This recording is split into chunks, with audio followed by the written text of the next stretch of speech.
What is going on, guys? DBG here. In this video, I'm going to be telling you guys some great low-rated players to use for the NBA 2K19 250k MyTEAM tournament. So, in general, like if you use low-rated players, you tend to come up against lower-rated teams in Unlimited, so it is always good to use lower-rated players, or as many as you can, or have the lowest-rated team possible that you think you can still win with. But for the tournament, you definitely need low-rated players. Like if you guys saw guys like Ambush were using really strong squads and they weren't getting a lot of points, and considering the fact there's only one person that goes through in all of these, well, each week in these, you've gotta use some low-rated players. So anyway, before this video starts, I just want to say the team that I'm going to show you now.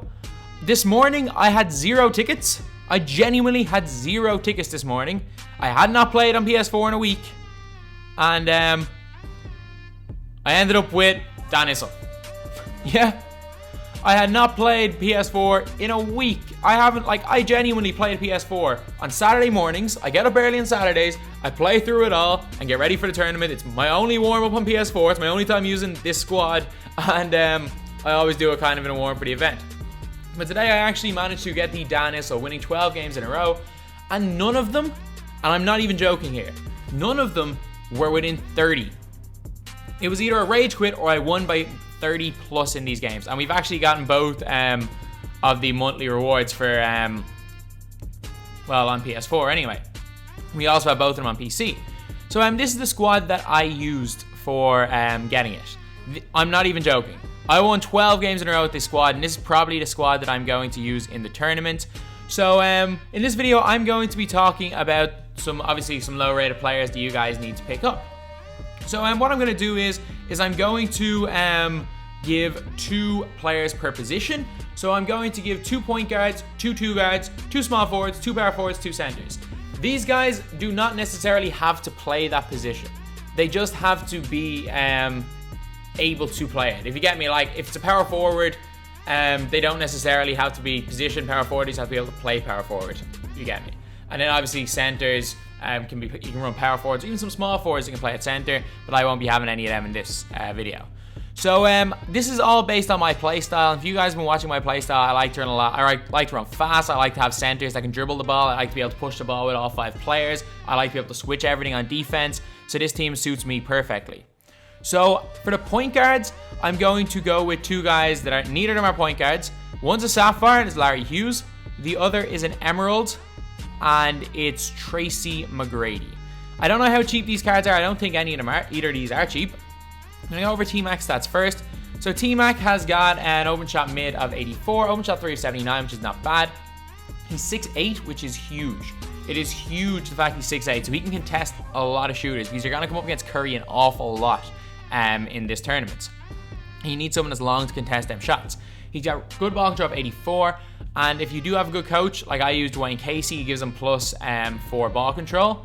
It gives T-Mac plus 4 ball control if he's not there apparently. But yeah, so that means he can speed boost as well, and he's just a really nice card. Defensively, again, not great. His shot contest is only 55, which isn't a high rating, but again, he's just long enough that he's going to be able to contest better. Really fast, insane dunker, and a great shooter. Like T-Mac is great. This card here is my favorite card in the game right now, period. He is the best point guard I have, period. Like I use, what's his name? I use Michael Finley on PC, and I'm gonna have to stop because Larry Hughes, in my opinion, is just better. You're looking at this, 89 offense, 94 defense overall, and you're wondering how he's only a Sapphire. Because for the first time this year, 2K have messed with intangibles. This card has got 40 intangibles. Yes, 40. And you guys, if you guys know this channel, if you guys know what intangibles are, you should know what this means.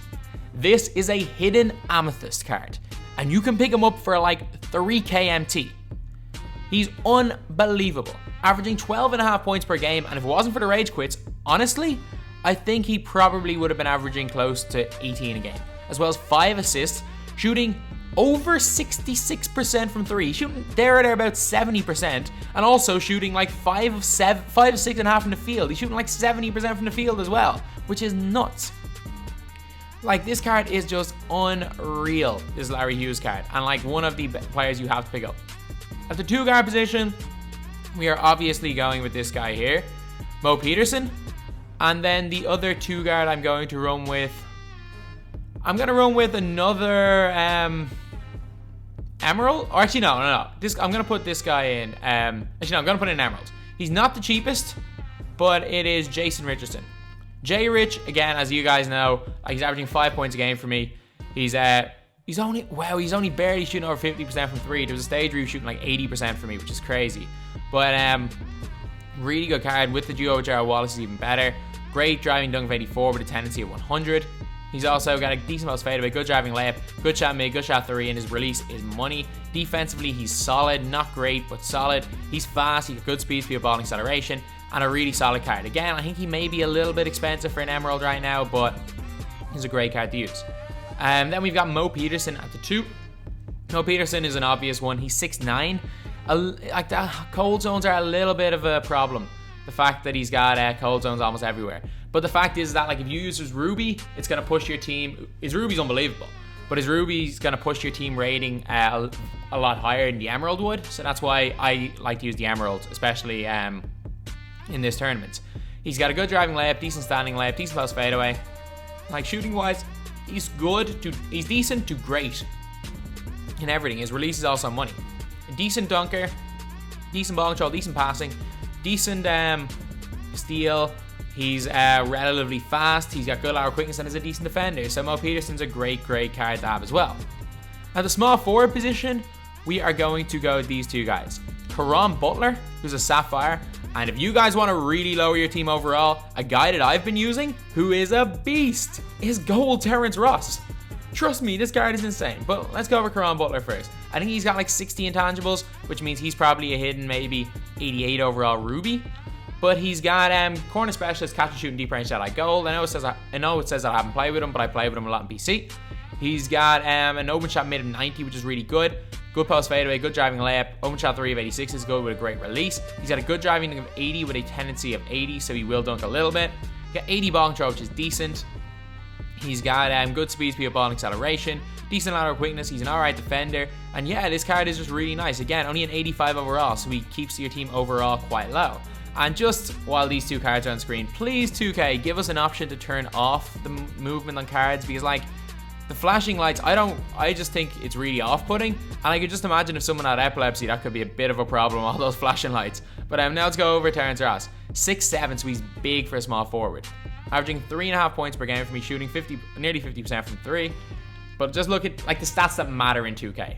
He's got a good open shot mid, a good open shot 3. He's also got a 90 driving dunk with a tendency of 95, which is good. Not the best ball control, but he's got good speed ball and acceleration. Not great lateral quickness, not great defense at all. And offensively, in the stats that matter, Terrence Ross is a beast.